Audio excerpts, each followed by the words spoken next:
हा circuit breaker काहीही जळणार नाही याची काळजी हा घेतो, पण तुमच्या स्टॉक्स मधला न दिसणारा सर्किट ब्रेकर जर नाही चालला तर तुमचे पैसे ओस. त्यापेक्षा त्यांना समतासोबत वाढवा ना.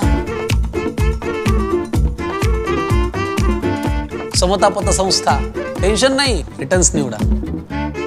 यासोबत सगळ्यात महत्त्वाचा जो अलर्ट आहे तो उद्याचा अलर्ट नाशिकला आहे.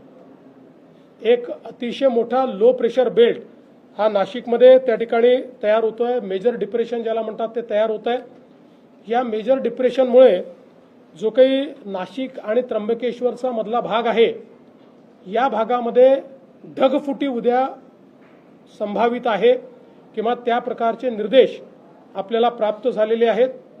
ही ढगफुटी देखील मेजर ढगफुटी असू शकते. जवळपास 300 mm पाऊस या ढगफुटीमुळे या सगळ्या भागामध्ये होऊ शकतो.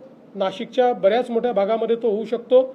त्या दृष्टीने जिल्हा प्रशासनाने मोठ्या प्रमाणात तयारी केलेली आहे.